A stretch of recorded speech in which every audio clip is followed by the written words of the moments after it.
Buenas tardes a todo el mundo. Mi nombre es Daniel Aguilar y de parte de todo Dinero Hispano, le queremos dar gracias por sintonizar en nuestro programa de hoy en día. Es un gran placer para mí poder presentarles el primer euro hispana de este programa, el señor Luis Gallego. Entonces, para empezar, Luis, ¿cómo te encuentras hoy en día? Hoy me encuentro muy bien, gracias por preguntar y muchas gracias por la oportunidad de estar en su programa. Para mí es un honor. Claro, claro. Y solo para empezar, y si no puedes contar un poquito de usted, de dónde eres, y cómo fue tu vida cuando primero llegaste a los Estados Unidos. Bueno, yo vivo en Washington, D.C. Desde que llegué a este país he vivido en Washington, D.C., en la ciudad. Llegué a este país en el 2003. Originalmente soy de Colombia. Llegué al país recién graduado de la secundaria. Entonces, cuando llegué, como todos, llegué a trabajar, a romperme la espalda, buscando un futuro mejor, buscando las oportunidades. Me demoré trabajando duro, trabajé en construcción por mucho tiempo y uno de mis sueños cuando llegué siempre fue poder ir a la universidad. Fue una meta que logré cumplir, que me costó. Me costó porque yo me la pagué solo, sin ningún tipo de ayuda. Entonces, ese fue mi mayor enfoque cuando recién llegué. Obviamente nunca quise parar, nunca quise quedarme en un mismo sitio. Entonces, la historia mía en Estados Unidos ha sido una historia de siempre querer progresar. Claro, y solo para hablar más de su primera experiencia cuando llegó, yo sé para muchos cuando llegan primeramente a los Estados Unidos, hablar en inglés es algo que le encuentra difícil. Para mis padres ciertamente sí era, y quiero preguntar, ¿y si eso fue un obstáculo para usted? Ah, Fue un obstáculo hasta el punto de que del tiempo que me costó. Yo cuando vivía en Colombia siempre traté de aprender, pero lo que uno aprende allá es mínimo y es muy diferente a la experiencia que uno tiene acá. Entonces yo consideraba que tenía un nivel aceptable de inglés hasta que llegué acá. Cuando llegué acá me di cuenta que el nivel mío de inglés era demasiado bajo, pero inmediatamente llegué, inmediatamente me metí a cursos, empecé a leer, empecé a escuchar más cosas en inglés. Evité mucho canales en español, no porque no quisiera ver programas en español, sino porque quería forzar a mi cerebro a aprender inglés. Entonces, fue un obstáculo en la manera de el tiempo que me costó llegar allá, no porque no haya querido hacerlo, sino simplemente por el tiempo que duré en aprenderlo. Pero siempre fue una de mis metas y así no tenga un acento impecable, así no sea un inglés como una persona nativa, pienso que lo hablo bien y lo escribo bien. Bueno, y sí, usted mencionó que cuando primero llegó, como bastantes otros, quería trabajar duro, y también mencionó que quería ir a la universidad. Y eso es un sueño que yo he visto por muchos estudiantes y jóvenes que llegan al país joven, pero no tanto con unos que vienen como padres ya o como a una edad más adelantada. ¿Y cuándo es que usted se dio cuenta que esto es algo que quería para su futuro y cómo empezó a los pasos de ese camino? Bueno, siempre tuve presente que la educación era algo muy importante. Así no fuese algo en lo que fuera a trabajar necesariamente, pero tener una educación para mí siempre fue importante. Entonces, desde que terminé la secundaria, como yo me vine literalmente a los 2 meses de terminar la secundaria, yo siempre dije que quería tener una educación superior. Entonces, siempre para mí fue una meta. Lo mismo es que al principio no tenía el inglés adecuado, entonces me tocó estudiar mucho inglés para poder ir a la universidad acá. Eh, Fue difícil porque me tocó incluso cuando entré a la universidad tomar unas clases de nivelamiento en cuestión de inglés, clases que fueron muy intensivas. Entonces, para mí siempre, o sea, siempre fue una de las metas. Para mí la educación siempre fue muy importante, independientemente si eso fuera a representar dinero para mí o no. Siempre fue algo muy importante tener educación superior. Entonces, por eso siempre me esforcé por lograrlo. ¿Y cómo fue el balance en tu tiempo en poder trabajar duro, pero también estudiar en esta manera? Fue muy difícil. Fue muy difícil porque yo trabajaba 10 horas diarias en construcción y estudiaba en las noches, tomaba 2 clases casi que 3 veces a la semana, a la noche y los fines de semana. Entonces, muchas veces era en una casa que estaba parcialmente construida o parcialmente destruida, bañándome en un bote lleno de agua, lavándome el pelo, lavándome la cara y lavándome el cuerpo. Y llevaba en una bolsita ropa presentable y del trabajo literalmente salía para el metro para irme para la universidad. Y luego llegaba como eran clases en la noche, eran clases que empezaban a las 7:30, 8 de la noche, entonces muchas veces estaba saliendo de la universidad a las 10:45 a coger el último bus que salía o a coger de los últimos metros llegaba a la casa prácticamente a medianoche para despertarme al otro día a las 5 de la mañana para volver a arreglarme para trabajar. Y fue algo que hice por mucho tiempo, pero me acostumbré y al principio fue duro, pero no es como que ya después yo dijera que estaba en un estado de extremo cansancio. Uno se acostumbra a ese ritmo. No tanto para si lo van a hacer necesariamente en construcción, sino cualquier tipo de trabajo que lo vayan a hacer. Y es que el trabajo de uno habla por sí solo. Entonces, que siempre sea lo que estén haciendo, hagan un buen trabajo. Porque si por decir alguna persona llega a trabajar en construcción y hace un trabajo pésimo, va a durar con esa compañía una semana. Va a durar trabajo, los clientes no lo van a volver a llamar. Entonces, más que todo es de no hacer un trabajo por hacer el trabajo, sino hacer el trabajo por hacerlo bien hecho. eh, Hacerlo con cuidado, hacerlo con esmero. O sea, no simplemente completar algo por el cheque, sino completar algo porque lo que uno está haciendo habla de uno. Y eso le puede significar como seguir consiguiendo trabajo, como quedarse desempleado por meses. Listo. Y para seguir, después de su trabajo en construcción, ¿dónde, qué otro trabajo usted encontró después de esto? ¿O cómo se cambió el curso de su carrera? Yo trabajé por mucho tiempo en construcción, pero a mí algo que siempre me gustó fueron las casas, o sea, no solo el nivel, lo que fue la remodelación, no solo lo que era hacer arreglos, sino todo el concepto de la finca raíz. Entonces, después de mucho tiempo, yo trabajé con una persona que era un agente de bienes y raíces. Entonces, fue algo que siempre me intrigó. Después de varios años, yo dije, bueno, yo también lo puedo hacer. Entonces, me metí a estudiar más, a tomar los exámenes, sacar las licencias y me convertí en un agente de bienes y raíces y ya llevo haciéndolo por varios años, como por 6 o 7 años. Igualmente, ¿qué usted cree son un consejo que le puede dar o quizás qué son las características que hacen un buen agente de bienes de raíces? Dedicación. Definitivamente la dedicación es algo igual como para cualquier tipo de trabajo, no solo para que sea un agente de bienes y raíces, pero si uno es conforme con cualquier cosa que le llegue o si uno es conforme con el trabajo que hace o es minimalista, uno no va a progresar. Entonces, la clave con ser agente de bienes raíces, más ser agente de bienes raíces que hay tanta competencia, es uno ser dedicado. Si no, uno no consigue un cliente, no consigue un solo cliente, no tiene trabajo. Entonces, es la dedicación y hacer un buen trabajo. Para mí esas son las claves para uno progresar, tanto como agente de bienes y raíces como en cualquier otro tipo de trabajo.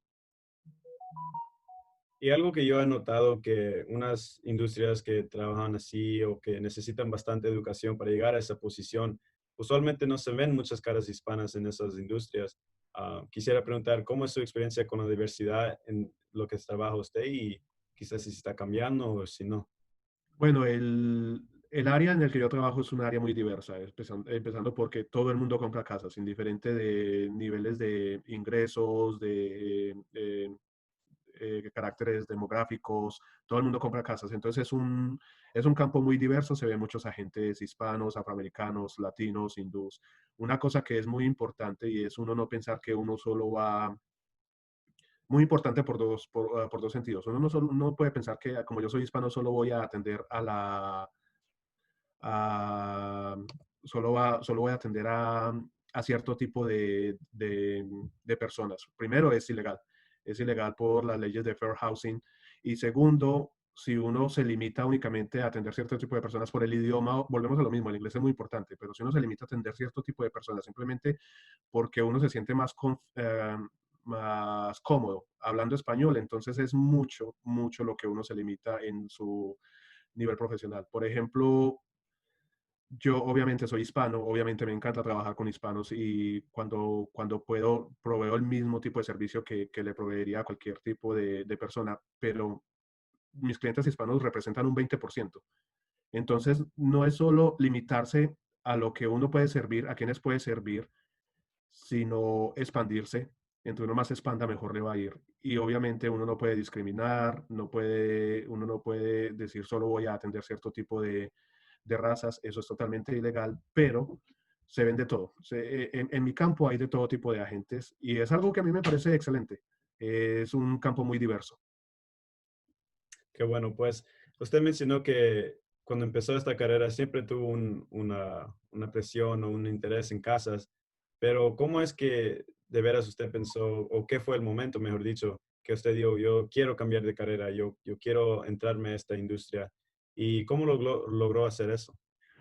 Cuando nació mi segunda hija, yo pensé que necesitaba mejores ingresos y entonces yo ya había tenido experiencia, había tenido muchas conversaciones con agentes de bienes y raíces. Simplemente me puse a averiguar, me metí a tomar cursos, tomé muchos cursos. Hay que tomar muchas horas. Tomé los exámenes y pasé la licencia y empecé a averiguar con diferentes agencias a ver quién era un mejor encaje para lo que yo estaba buscando, porque todas son muy diferentes. Bueno, y ahora moviendo a hablar del daycare, que usted trabaja en una posición administrativa, ¿cómo es esa experiencia y cómo ha sido recientemente con esto, lo que estamos viviendo de COVID-19?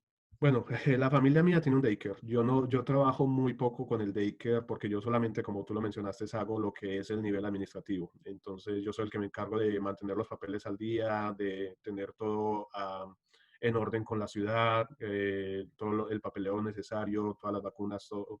Es algo que no me requiere 40 horas a la semana, pero que requiere mucho trabajo. Obviamente, fue algo que tuvo una pausa dura por la pandemia. Entonces no fue fácil, hay muchos papás que nos han apoyado, pero obviamente no todos tienen la misma capacidad económica. El daycare ha sufrido mucho económicamente, pero tuvimos la oportunidad de obtener un préstamo del Paycheck Protection Program, entonces es algo que nos ha ayudado, es algo que nos ha ayudado y ahí estamos manteniéndonos.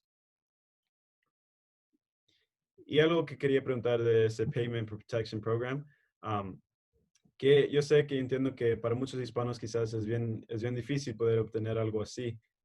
Solo quería preguntar qué son unos consejos quizás que usted tiene o qué hizo usted para asegurar que ganó ese Bueno, la préstamo. historia de cómo nosotros obtuvimos el PPP, la abreviación es el PPP, el Paycheck Protection Program, es una historia bien larga. Nosotros al principio, cuando anunciaron del Small Business Administration que iban a sacar el programa, estuvimos en contacto con nuestra institución financiera y todo el mundo decía, váyase con la persona, con la institución financiera con la que usted tiene historia. Entonces, obviamente no quiero ser demandado, entonces no voy a dar nombres. Nos fuimos con la institución financiera de nosotros, que es una institución financiera grande a nivel nacional, porque teníamos una historia con ellos. Al principio fue un desastre porque la aplicación no nos dejaban mandar la aplicación y eso que nosotros empezamos a aplicar prácticamente desde el momento en que abrieron las aplicaciones. No nos dejaban aplicar porque no teníamos historial de crédito con ellos, a pesar de que ellos tenían la cuenta del negocio de nosotros con un número de empleador nacional y todo desde hace más de 10 años. Entonces, ellos después arreglaron eso porque eso nunca fue un requisito del gobierno, del Small Business Administration. Nos dejaron aplicar. Pasaron una, dos, 3 semanas. Estoy hablando, esto fue el primer bill que pasó el Senado. Pasaron una, dos, 3 semanas y recibíamos solamente correos de vez en cuando diciéndonos que teníamos que subir documentos que ya habíamos subido. El sistema de aplicación de ellos, que solo podía ser hecho en línea, fue un desastre. Nosotros, obviamente, yo quiero decir que por la incompetencia de ellos, o no sé si porque ellos dieron prioridad a negocios mucho más grandes o por la incompetencia de ellos por tener un sistema con tan poca regulación, perdimos la oportunidad de aplicar en el primer bio. Entonces, cuando anunciaron que iban a sacar el segundo, yo dije, no voy a cometer el mismo error. Hablé con mucha gente experta en finanzas, mucha gente de mi compañía en real estate. Todos me dijeron, váyase con bancos pequeños. Apliqué a 7 bancos diferentes, aparte del que yo tenía. Entonces, hubo un banco pequeño que era un banco comunitario que ni siquiera está en el área, está en el Midwest. Aplicamos como 7 diferentes, pero en este banco entonces en todas partes fue mucho mejor la experiencia que en este banco grande que habíamos tenido. Nos recibieron los papeles rápido, los revisaron rápido, nos mandaron la preaprobación rápida. Preaprobación quiero decir de que todo estaba en orden para mandarlo. En este banco pequeño, en el momento en que se abrió la segunda tanda de aplicaciones con el Small Business, en ese momento ellos mandaron la aplicación. Entonces la diferencia fue abismal porque teníamos como ese tipo de relación con una persona que para quien nosotros éramos la prioridad de mandar la aplicación. Entonces, en el momento que se abrieron fue la primera aplicación y ese mismo día el gobierno aprobó nuestro préstamo por este banco pequeño. Del banco grande, de la institución grande con la que yo estaba trabajando, apenas recibí un correo ayer o antes diciendo que no nos podían dar el préstamo porque ya había otro préstamo ante el gobierno. La manera en la que funciona es que el número de empleador nacional, una vez entra en el sistema, bloquea a cualquier otro banco. Entonces, por eso fue otro motivo por el que nosotros decidimos apliquemos a los bancos que podamos a ver cuál resulta primero. Con este banco pequeño fue increíble la rapidez con la que lo hicieron. Ojalá lo hubiera hecho desde la primera vez, mucho más rápido. Mi consejo para las personas que están tratando de hacerlo es apliquen en todas partes donde puedan aplicar. En cualquier cantidad de bancos, el Small Business Administration tiene una lista de entidades aprobadas por ellos. Aprueben todas las partes donde puedan, si son 10, 20, no importa. Que el primero que resulte, no, usted, no le van a dar 10, 20 préstamos, no, el primero que resulte, el primero que sea aprobado por el Small Business, va a bloquear su número para evitar que reciba múltiples préstamos. Entonces mi consejo es apliquen todos los lugares donde sea posible y preferiblemente váyase con bancos pequeños que le den prioridad a su aplicación en vez de un banco grande donde usted es una aplicación de 300,000 y de pronto le dan prioridad a negocios más grandes o hay 40,000 personas adelante de usted y no hay quien monitoree o quien revise los documentos. Con este banco grande fue un dolor de cabeza porque nosotros sabíamos que habíamos subido los documentos y nos seguían llegando correos de que teníamos que subir los documentos. Entonces, los dos consejos más importantes que yo doy eso es no sean conformes con aplicar en un solo lado o porque su institución bancaria es una institución grande, no sean conformistas, no piensen que el hecho de que es un banco grande que ya tienen asegurado el préstamo, no. Apliquen en todas partes. Muchas veces los bancos grandes son peores que los bancos pequeños. Incluso lo que yo pienso hacer una vez todo esto pase es me voy a cambiar de banco. O sea, cuando yo más necesité al banco, me quedó mal. Entonces, cuando todo esto pase, me voy a cambiar de banco y voy a buscar un banco pequeño.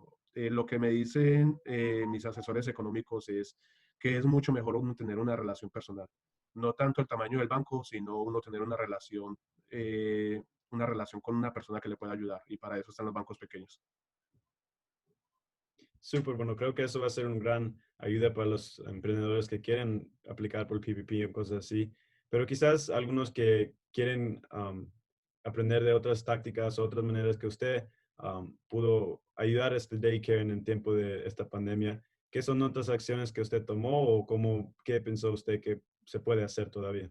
Hay muchas cosas que se pueden hacer. Por ejemplo, en DC, que es donde está ubicado el daycare, hubo un grant para el cual hubieron aplicaciones abiertas solo por 2 días. Entonces, lo más importante es buscar recursos, entrar a las páginas del gobierno, entrar a las páginas del condado si viven en Maryland, pero lo más importante es no quedarse quieto, no quedarse esperando. Entonces nosotros, por ejemplo, en DC hubo un grant para el cual las aplicaciones solo duraron 1 o 2 días. Aplicamos por el grant, es un grant, no es un préstamo, y justo ayer nos llegó notificación de que nos iban a dar un grant, que también ayuda mucho.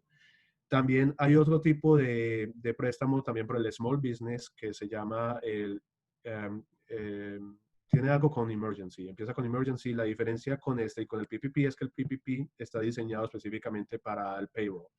Y este del emergency abarca un poco más, el interés es más alto, pero es a mucho más tiempo. El PPP tiene que ser repagado en 2 años, mientras que este de emergencia lo pueden financiar a 30 años, pero igual es un interés bajito, es como 3,75, es menos de 4, es menos del 4%. Y la ventaja con este es que está un poco demorado porque todo el mundo está aplicando, es que le pueden dar a uno un adelanto de $1,000 por empleado, que se lo mandan antes de que le aprueben el préstamo y este adelanto se convierte en un grant. Entonces no hay que pagar interés sobre este adelanto. Entonces, no solo se conformen con el PPP, no solo se conformen con esperar a ver qué pasa, hay que buscar muchas opciones. El Small Business Administration tiene estos dos programas que pueden ayudar para la pandemia y en los condados, sé que Montgomery tiene también muy buenos programas, pero yo no vivo en Montgomery ni trabajo en Montgomery. Y DC tuvo este programa del grant al cual nosotros aplicamos, al cual nos aprobaron ayer. Y también tiene otros programas, por ejemplo, para negocios que están en ciertos corredores que están en desarrollo, que también les están dando dinero aparte del grant. Entonces, mi consejo es no quedarse parado, no quedarse quieto, sino ser proactivo y buscar. Buscar porque ayudas ahí. Ayudas ahí. Estaba hablando con un amigo mío que trabaja en Many Languages One Voice, que es una comunidad enfocada en ayudar a los inmigrantes en el área. Él dijo, dentro de la conversación él me comentó, hay que ayudar lo más posible, pero una ventaja con la que contamos en Estados Unidos es que ayuda hay. Hay que buscarla, pero ayuda hay. Entonces, el mejor consejo que yo podría dar en ese momento es no quedarse quieto, sino ser proactivo. Y bueno, hablando más enfocado en el daycare y las prestaciones día tras día en ese trabajo, um, ¿qué cree que es algo difícil o quizás algo que no le guste tanto de trabajar administrativamente por el daycare y qué son a cambio cosas que usted encanta del trabajo? Am, bueno, el trabajar con el Daker lo único es que el papeleo es tedioso. Como es algo tan delicado, entonces las normas cambian todos los años. Nosotros tenemos inspecciones, por ahí 3, 4 inspecciones anuales. Y siempre que llegamos hay algo nuevo que nos piden. Es lo único, es tedioso, pero de resto a mí me gusta trabajar con papeles. Es uno de los motivos por los que me gusta tanto trabajar en real estate. Entonces el papeleo es algo que me gusta, hay que mantener una comunicación muy constante con los padres, entonces eso es algo que también es tedioso porque muchas veces uno les dice a tal persona le falta, a tal niño le falta tal vacuna y se demoran 1 o 2 semanas en devolvérsela, pero no es algo, no hay algo que no me guste, sino que simplemente que el proceso es un poco tedioso, pero aún así me gusta manejar la documentación. Y para quizás otros emprendedores o otros hispanos que quisieran encontrar un área de poder empezar un negocio de su mismo, ¿usted cree que el daycare es un lugar bueno para empezar? El daycare es un lugar bueno para empezar porque hay mucha demanda. O al menos antes de la pandemia había mucha demanda. No sé cómo vaya a ser el mundo post-pandemic. Pero una cosa que sí es cierto es que, por ejemplo, como todo, lo importante es uno tener un buen nombre. Entonces, el Daycare tiene muy buen nombre. Incluso esta semana yo he recibido llamadas y correos electrónicos preguntando sobre el Daycare, pidiendo espacios en el Daycare. Entonces, a mí me parece que un buen servicio va a sobrevivir la gran mayoría de tragedias que pasen, la gran mayoría de dificultades económicas. Entonces, es un buen negocio porque hay demanda, pero el mejor negocio que uno puede tener, indiferente de qué tipo de negocio vaya a empezar, es la calidad con la que uno hace el trabajo. Volvemos a lo mismo, por ejemplo, en el daycare, nosotros hemos recibido llamadas esta semana cuando uno pensaría que no hay gente buscando espacios para sus niños. Y también en el real estate, yo mantengo una comunicación constante con muchos clientes y a pesar de que no tengo el mismo volumen de ventas que tenía hace 2 meses, me he sostenido y pienso que es lo mismo, es por la calidad de trabajo que uno hace. El tipo de trabajo que uno hace y que uno lo haga de calidad es lo más importante para cualquier tipo de negocio. Hay negocios que requieren un poco más trabajo que otros, pero eh, como dice el dicho, el que trabaja en lo que le gusta no trabaja. Entonces, hágalo con cariño, haga lo que le guste y hágalo bien hecho.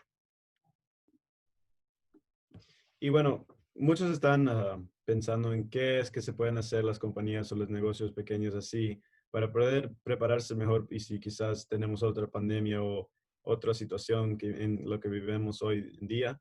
¿Qué crees que es algo que los negocios hispanos pueden hacer quizás con sus finanzas o con lo que sea para poder prepararse mejor? Es muy importante tener un colchón. No sé si el dicho sea igual en español, pero es muy importante como tener una reserva. Es muy difícil con negocios pequeños porque estamos hablando de negocios de que de pronto trabajan con un budget de, qué sé yo, 30,000, $40,000 al mes. Que uno piensa, oye, es mucho dinero, sí, pero hay que pagar empleados, hay que pagar servicios, hay que pagar mortgage.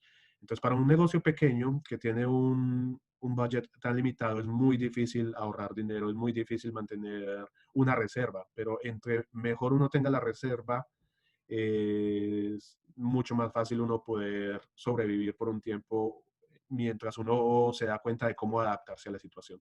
Por ejemplo, con esta pandemia, la ventaja fue que hubo muchas maneras de adaptarse. La pandemia no se ha acabado, no sabemos qué más vaya a pasar, pero hasta el momento han habido ayudas, han habido maneras de uno subsistir. También muy importante es uno mantenerse en constante comunicación con los clientes. Por ejemplo, en el daycare nosotros tuvimos la suerte de que la gran mayoría de los papás decidieron apoyar el daycare por la gran mayoría del tiempo que el daycare estuvo cerrado. Y eso nos ayudó mucho a mantenernos. Por lo mismo, es la ética laboral, porque sabían que nosotros proveemos un buen servicio. Igual con lo de bienes y raíces, he tenido muchos clientes que me han estado contactando y me están diciendo, vamos a poner nuestra casa en venta dentro de 2, 3 semanas. Es porque ellos me tienen en mente porque saben que yo doy un buen servicio. Si no diera un buen servicio, yo no sabría qué iría a hacer por los próximos 2 años o por el próximo año. Entonces es muy importante, y recalco, tener una buena ética laboral, hacer un buen trabajo, pero también dentro de lo posible, porque sé que es muy difícil para un negocio pequeño, por experiencia, dentro de lo posible es tener reservas, unas reservas que le ayuden a uno por un tiempo mientras uno ajusta sus planes. Y bueno, hablando como usted dijo con sus clientes que están quizás pensando en comprar una casa o están decidiendo si quieren hacer eso, un, algo que se está discutiendo bastante en todo el país, creo, es que cómo se ve el mercado de las casas, cómo es un buen tiempo para comprar una casa, es mal tiempo. Quizás no tenemos que estar entrar muy profundamente a esto, pero ¿qué es su pensamiento en eso? El mercado, por ejemplo, el mercado en el área es un mercado muy estable. No se han visto cambios drásticos en los precios. Las casas se están vendiendo, la gente está yendo a vender casas. Obviamente hay normas nuevas de cómo se puede mostrar, pero por lo menos en el área metropolitana de Washington, D.C. es un mercado muy estable, como lo sé que son en muchas otras áreas metropolitanas. No tengo mucho conocimiento de áreas rurales o de otras partes que sean un poco más dispersas, pero lo que es en concentraciones urbanas, el mercado se ha mantenido muy estable y, por ejemplo, con la crisis económica del 2009 fue algo que no afectó mucho a ciudades estables como Washington, D.C., como San Francisco. Una cosa que hay que tener muy en cuenta es el mejor momento para vender siempre es el mejor momento. El mejor momento para vender es hoy, porque el mercado cambia mucho. Entonces,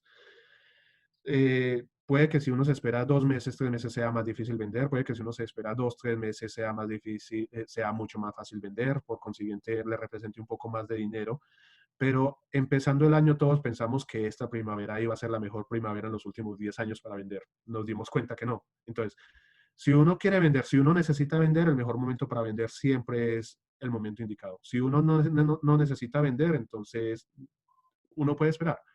Pero si la necesidad está ahí, siempre es el mejor momento. Las casas se están vendiendo. Las casas se están vendiendo. Ahora, para comprar, volvemos a lo mismo. O sea, depende de la necesidad de cada persona. Cada persona individualmente determina cuál es el mejor momento para ellos vender o comprar. Si yo fuera a comprar una casa, una propiedad que fuera como un investment property, una inversión, yo diría que el mejor momento para comprarla tendría que ser después del verano. Porque igual, aunque se está moviendo, aunque es un mercado estable, me parece que la gente va a empezar a volver a salir a mirar casas, va a ser cuando esté todo un poquito, no normal, pero cuando esté todo un poquito más calmado. Entonces yo pienso que a finales del verano sería el mejor momento para uno comprar una casa de inversión. Si uno tiene la necesidad, en este momento se están vendiendo muchas casas. En la oficina he escuchado de casas que pusieron ayer en el mercado y ya hoy tienen cinco showings. Entonces el mercado se está moviendo, el mercado igual se está moviendo. La ventaja es que en esta ciudad es un mercado muy estable, en esta área es un mercado muy estable. Y bueno, ya llegando a cerca a la final de nuestro episodio por hoy, aparte de lo que hemos platicado o hablado hoy en día, ¿qué son otras cosas que usted quisiera compartir quizás de su carrera, su vida personal o quizás qué pueden hacer los hispanos emprendedores ahora en la situación que nos encontramos? Para las personas que están llegando, para las personas nuevas, si usted está pensando en venir a Estados Unidos o recién llegó a Estados Unidos y no habla inglés, haga hablar inglés su prioridad número uno. Ese es el mejor consejo que puedo darle a alguien que está aquí. Y a una persona que ya lleva tiempo, que está pensando en mejorar sus ingresos, mi consejo es no ser conformista. No ser conformista, sino siempre ser proactivo. Indiferente de cuál sea el tipo de negocio que vaya a tener. Todo negocio puede ser exitoso siempre y cuando uno le ponga el empeño.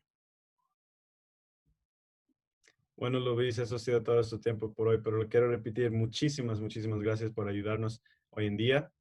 Espero y estoy seguro que va a ser una gran ayuda para los oyentes y igualmente de nuestra parte, gracias a los que están escuchando y bueno, muchísimas gracias, Luis. Bueno, gracias. Gracias por la invitación y mucha suerte con este nuevo proyecto.